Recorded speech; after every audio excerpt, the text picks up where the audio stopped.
Okay, hey folks, thank you so much for joining.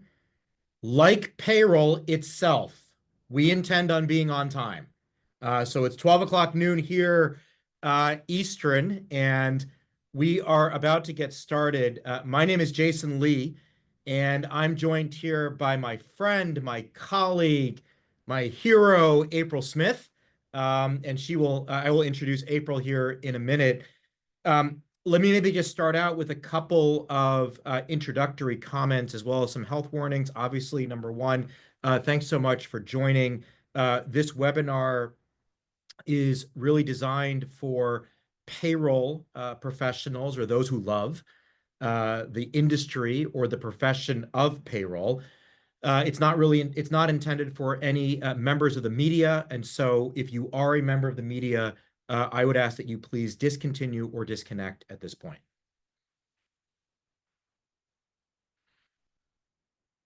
Okay, great. So why are we all here? This webinar is going to be exactly 30 minutes. 30 minutes. That's it. Because this is part of our initiative at Chime called 30 by 30. We announced this about 4 weeks ago. This is our vision of elevating 30 people in payroll. This is what we want to see, folks. We want to see 30 people in payroll be elevated to the C-suite in the position of Chief Payroll Officer. Chief Payroll Officer. If you were part of the original webinar, what you will have heard me say, is I believe there are literally no chief or very few chief payroll officers in the country. I think we have one or two maybe at vendors, who are in charge of the payroll product itself. When I looked on Indeed.com, I only found one job listing for a chief payroll officer. It was oddly in a government department who does not have any other C-suite titles. To say it very simply, we got to make this happen. We need to make this happen. And look, I think as folks who have followed me and some of the projects that I've worked on in terms of shifting the landscape of payroll, we believe we can do this. It takes effort. It takes courage. It takes disruption. Frankly, it takes all of you. You are the ones this time who can make this happen. So let's get started here. As I said, we announced this 30 by 30 initiative to really elevate 30 payroll professionals to chief payroll officer by 2030. We're trying to create energy and momentum around this movement. Um, Over the last few decades, there's been a lot of departments that have elevated themselves to the C-suite. Hold on here. In 1970, now I'm going to date myself here, but in 1970, only 2%, 2 out of every 100 large companies even had a chief financial officer. Let that sink in. 2 out of 100, in fact, 98 out of every 100 companies did not have a chief financial officer. By 1995, that number had gone to 80%. 80% of companies in a span of 25 years became companies that employed a chief financial officer. In the 80s and 90s, all of technology and marketing were directors. Somehow we have CTOs, CIOs, CISOs, CMOs. And of course, in 2000, heads of HR became CHROs, or chief people officers. We've got things like chief administrative officer, chief experience officer. I saw one chief sustainability officer. Here, the key of this whole movement is about when a role within a company becomes strategic, well, guess what? It should go to the C-suite.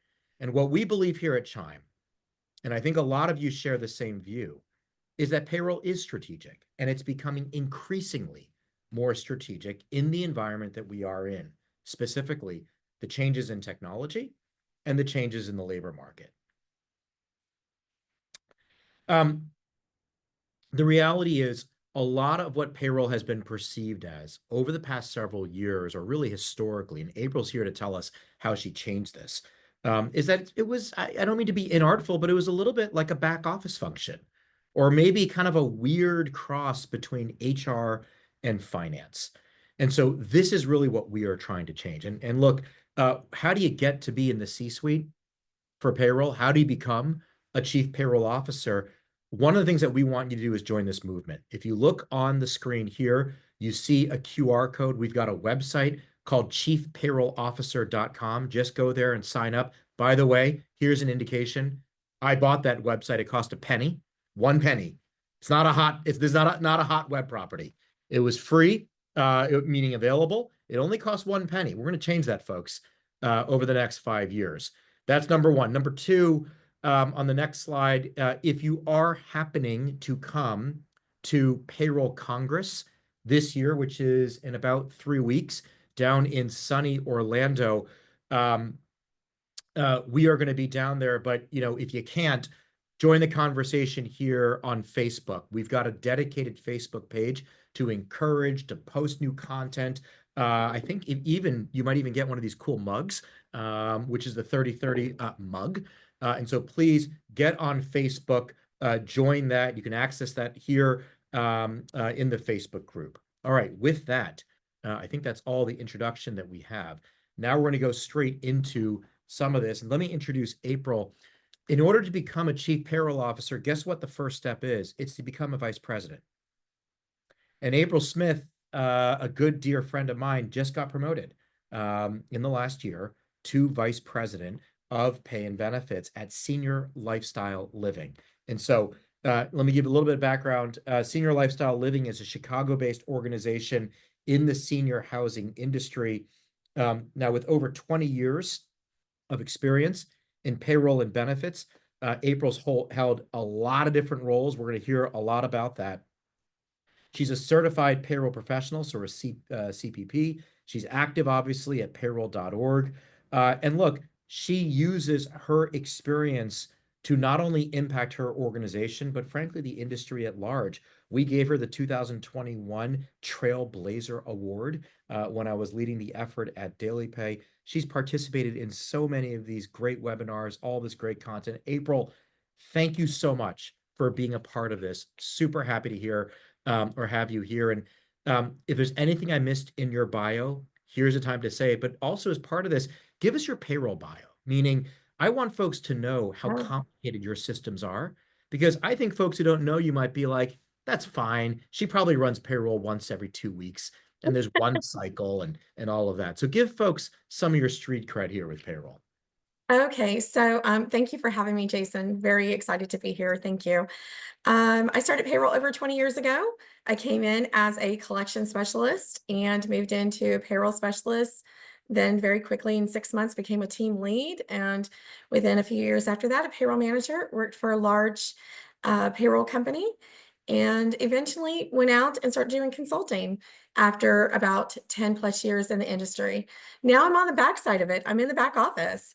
And so my team, we currently process biweekly, even and odd, and weekly, and we're in about 42 different states. So Okay, we're in amazing. healthcare, so we get all those extra little things we get to do. Yep, in healthcare, very specific rules for those who are in Yes, healthcare around overtime and off cycle and all that fun stuff, which I also, exactly. as long-term payroll person, also am very aware of. April, let's kind of get started, because I think a lot of folks on the line, hopefully they're having lunch, they're enjoying this while they get going here. Let me ask you, what folks have gathered here on the phone to discuss is, how did you make it happen? You were a director, and somehow you got promoted within your organization to VP of Pay. Talk a little bit about, how did you achieve this? What was your plan? What kind of support did you get along the way? So my approach was very much, take the challenges and everything to the executive team myself. Don't let them bring me the issues. I was bringing them the challenges, but when I was bringing those challenges, I was also coming with the knowledge and the research that I already done and found solutions that I thought would be in the best interest of the company to make a decision. And by doing that over time, I built their respect, and they were confident in the decisions that I was making, that they've now, said, okay, take it and run with it. April, let me ask you something, and only that which you are comfortable sharing. But I've Absolutely. found that these types of like these stories and these anecdotes, they are really valuable. Mhm. Who came up with the idea of promoting you? Were you asking about it? Did someone just do it? How did you manage that conversation? And I'm sure it must have been competitive. Every company is out there saying, look, we only want to have X number of VPs or X number of this type of title. How did you manage that internally? It is definitely something that I think in the payroll industry, we believe that we're going to stop at a certain place. And now, with the way the industry has changed so much, there is much further growth for us to go above and beyond. And as you're saying, find our place sitting at the table to be able to promote that change within the company, and to really identify that we are not finance and we are not HR. We are our own entity, and we need to have that voice because we can't fall under one or the other entirely. So with that, my VP of HR left, and with that departure, I absorbed a lot of additional responsibilities, but I went to reporting directly to the CEO. And after about 18 months of reporting to the CEO and having a great working rapport with him, he brought up the conversation. He's like, "Okay, so what's next?" And I was like, "What's next?" And he's like, "I think it's time for us to start building that path for you to become a VP here at the company. You're doing the work, you're owning the different departments, and it's time." And so over time, we discussed, what would be my approach of additional projects and stretch assignments and modeling my team, and really creating a stronger culture within our company. April, let me ask you this, because I think a lot of folks on the phone are like, yeah, sounds like you got a great CEO. And while no one here is going to be able to say on the phone, my CEO is not like that, or my COO is not like that, what advice, given your experience, what advice would you give folks who maybe don't have such a supportive um, role, a supportive agent in the company helping you along that path? It does sound like you were blessed. It's definitely a lot of self-initiative. I love my CEO, but I will tell you, he's very passive. He's not going to come to you and say, "Hey, let's have a conversation." Mine was very much so of me reaching out to his admin assistant and saying, "Hey, I need 45 minutes on his calendar when I'm in Chicago. Can you see what day he's available during this week?" And then I would go there and I would sit down with him and give him the punch list of everything that was going on in the industry, was happening in the company, and things like that. And so I truly believe that it's really about your self initiative. You have to be able to take that forward. Get the knowledge that you don't think you need and go further. Research more legal entity type items. Those are really what is much needed, and the CEO wants to hear. They just want to know bottom numbers. How's it going to affect the company overall? What are you doing to protect us? And what additional things do we need to be aware of that are coming down the pipeline? And my CEO, the biggest compliment he ever gave me is, he said, out of all of the people who report to me, he says, "You're one of the only ones that you don't expect me to solve your problem. You come and tell me this is the issue and this is the resolution. And because you are the industry expert, I know that that's the direction the company needs to go." And so to me, that's the biggest part, is not going and saying, "I need help," or "I need you to tell me what to do." That difference in the leadership style is owning it and saying, "This is what I know we need to do." April, I one of the things that I pride myself on personally, um, and I hope folks who are in this community would agree, that I like to err on the side, or what I like to really over-index on practical things, Mhm. highly practical, highly pragmatic, something that you could write on an index card and stick to your computer screen, as opposed to talk up here. And what I hear you saying, and please, folks on the phone, forgive me if I'm being too forward, but I'd like to maybe break down what April just said, which is, to me, it sounds like, number one, this idea of identifying issues and communicating with senior people. That's sort of step number one. But frankly, step number Absolutely. two is understanding how to communicate. Maybe people don't need the 3-paragraph email. Maybe they need the 3 bullet point email Yes. solution, and things like the cadence or the style in which you're communicating, that matters, and being Mhm. deliberate and being intentional about that. And if I were in the position of the 73 folks who are on the phone, I'd almost manage it like a process. Hey, how many of those emails have you sent? How many of those problems did you identify, write a great email, and solve? And I think the takeaway I would take from this, April, is look, no one's going to do that work for you.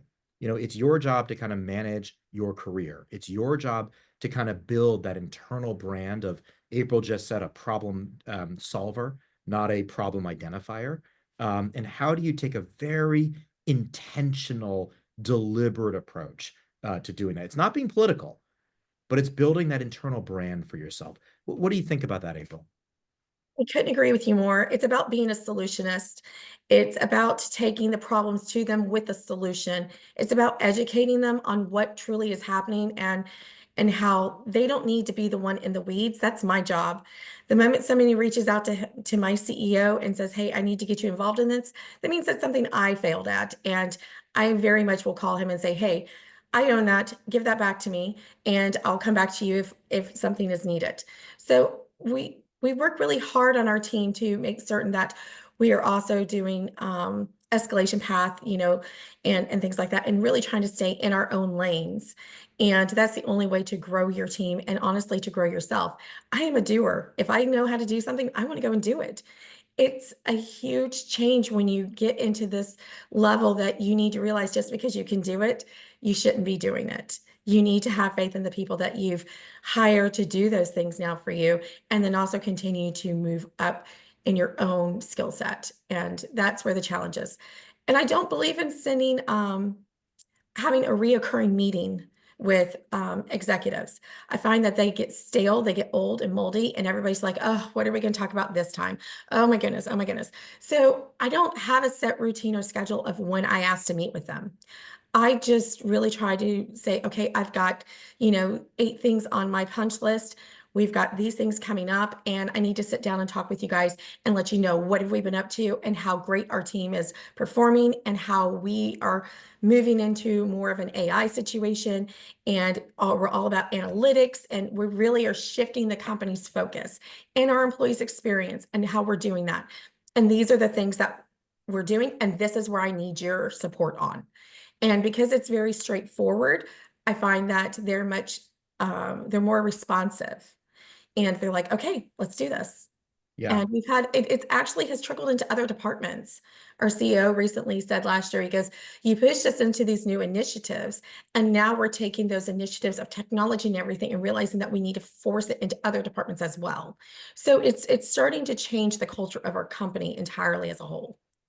That's great. I mean, again, I can't help but again, I really want to call out these incredibly valuable, practical gold nuggets that Mhm, April said, just for everyone's benefit. Because as a CEO, I'm also a fan of this: shorter, mhm, higher frequency emails or yes, communications, bite-sized. yes. You don't have to put together the monthly or weekly long. Maybe that's part of it, but I had this old boss once who said, I'm probably the only person who gets to email the client on Thanksgiving morning. And the point he was trying to get across was he had that type of relationship. He had Mhm, that relationship where he can send a one-liner. And he would, exactly. I have a pro tip for everyone on this phone. When I get a 3 paragraph email, I never read it because like that I makes second that. that makes me feel like I have to respond with 3 paragraphs. And so these are all little kind of tools that look, I'm all about trying to get this group of 74 people into the right seat. And like these are all the little tricks in terms of how like corporations and companies work to kind of create that like deeper partnership and that deeper relationship. April, I want to ask you this because I think a lot of people on the phone are probably wondering, or they've said at some point in their career, nobody gets it. And what I Mhm, mean by that is nobody knows how hard my job is. Nobody understands the complexity. They just all expect it to work. And the only time they hear from me is when there's a problem. How did you, or number one, I'm going to guess that you probably agree with that, but how did you get people to be more aware just of how much you did and just You want me to tell him my trick, don't you? well, I'm this is a leading question because April and I discussed her strategies. So if you were just eating a salad or a sandwich, this is the time to listen up to April's strategy. So my approach is a little different, and so I find that I receive a larger response from my executive team when they kind of just have seen something come through, even though they may have not read it from, a news website or something. And they're kind of like, oh, I saw a headline on that, or I saw this, or I saw that. Well, the reason why they're seeing those things is because I randomly sign them up for those emails. I sign them up for things like, with ADP Ion Washington, I send them up for any type of Bluebird communications and things like that. And so even though they're not in it for the day to day, what it is they may not need to read those emails. It's not what I want them to do. I just want them to go across their screen and that they see new jurisdiction changes coming, new this happening, and we're going to be making the changes in FLSA, and all these other things. And it's not for them to take action on. It's just, it puts that constant plug reminder in the back of their head that, oh, something's happening in payroll. And maybe I need to check on the teams, or I need to look to see if April's got updates for me on this and how it's going to impact the company financially and things like that. So I find that without telling them, and now please nobody tell them my secret, but this is how I get everybody kind of information without them knowing where those spam emails are coming from. It's because I've kindly signed them up for them. Well, So and I mean, beyond sort of the funny parts of this, it's awareness. it It's is. hey, like you ought to know how hard this job is, and no one's trying to bring out your violin and play it for your execs, but it's more, look, we're all running a business here, and you have your role and I have my role, and I think acting like an adult in that context and saying this job is very hard, and you ought to know. Now, I'm here to make it easy for you, Mhm. but just because you don't see the sausage doesn't mean we don't have a Johnsonville factory behind us. And I think that's Exactly. really, really important um, because I think from the executive perspective, I love that. I love when I hear how, wow, my people are great. Wow, Yes. you really do a lot here. And that really helps. I want to take a few questions from the group here. I'll just repeat them for you, April. You don't need to read them, but I'll repeat them Thank you. for anyone else on the group. And by the way, folks, this is awesome. I love the fact that folks are engaging. We will have some follow-up content that goes out as well on some of this. But um, I'm just kind of going in reverse order here. There's a question that was basically, look, I'm preparing to lead a meeting where I'll be discussing the high-level scope of my role from the person asking this question. Um, Different findings from an FTE study, current system limitations.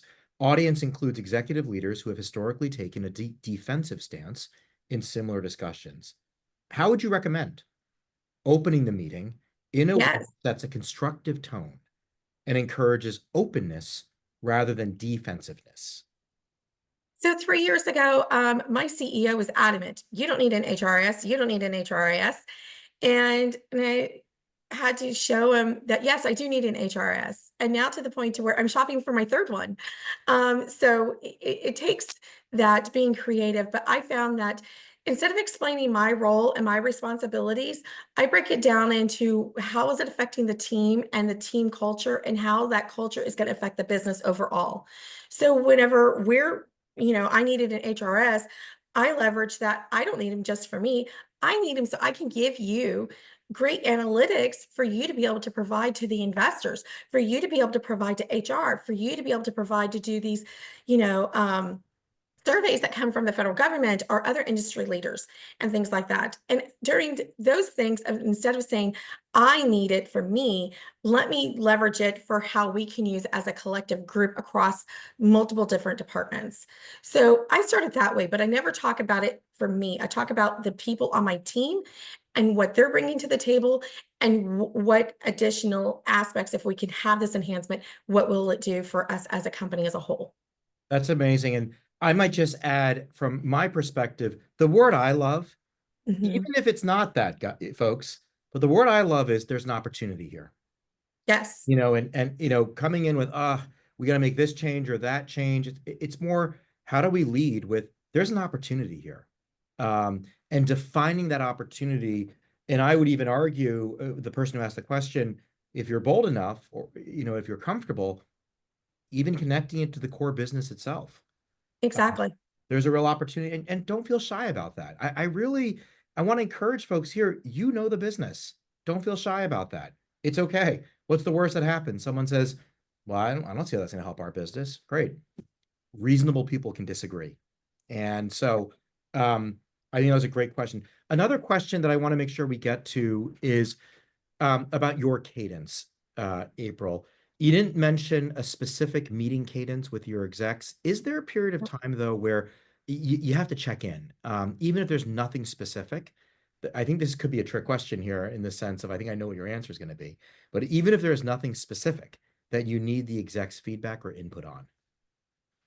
Um, I've built that rapport with them that if they don't hear from me, that means things are all good on the home front, and they respect that. And I can go, I will honestly say probably 6 weeks or 8 weeks, sometimes not talking to my CEO. And it's not that we don't really have a whole lot to discuss. It's that there's just isn't anything that I find that is worthy of taking that amount of time away from him. He's getting pulled in so many other directions of leading the entire corporation and being responsible for everything. So I want him to know that I am self-sufficient and that my job really is to just bring him the updates of what's happening in my region and what I need his support on, potentially to sometimes negotiate or even to leverage with other department heads, or I need more budget for something, or how it's going to impact the company overall. So I really try to own all that and don't think that I need to have this constant reoccurring conversation with him. The fewer the conversations with him, I found they're much more impactful because they April, come with a point. April, on a scale of 1 to 10, and this is a Yep. question I think a lot of people in payroll might have. Let's say on a scale of 1 to 10, where 10 is I get what I want, and one is I never get what I want. I want to ask you specifically about budget. Yes. God, we might need another person in payroll. We might need some more resources. We might need this. Where do you think, even as a VP, where do you think you fall? Like, where have you kind of gotten to on the scale of 1 to 10 in terms of asking for budget and actually getting it? I think I have finally achieved 9, Wow. finally. But I will say for the majority of my career, I have always been at 5. But I've achieved 9 now because when I go in there, I'm able to make that case specifically. I've gotten to that point now to where I'm able to say, this is the reason why I need this extra bandwidth on my team, and this is what we're doing with it. And this is where I project it to be in the next 18 months to 2 years.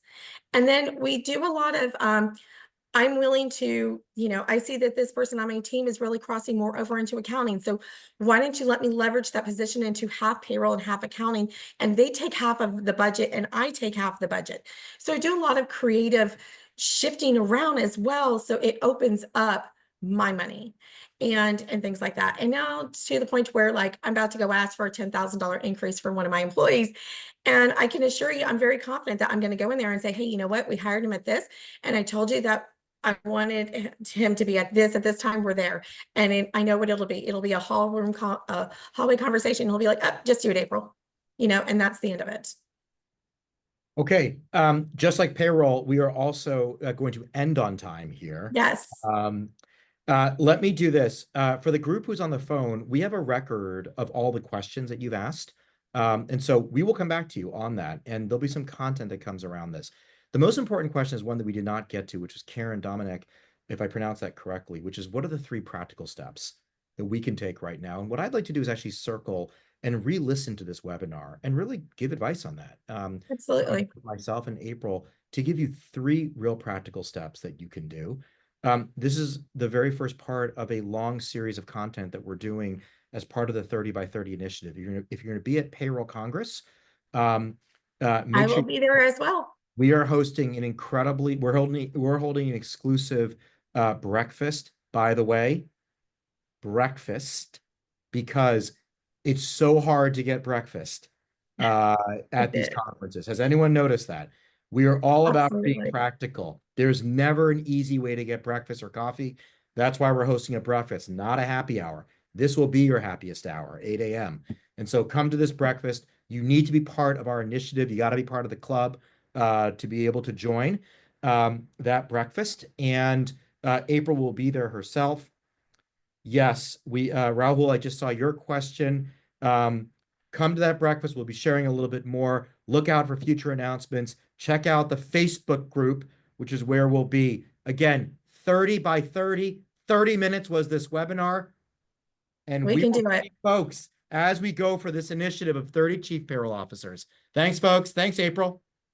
Thanks, Jason.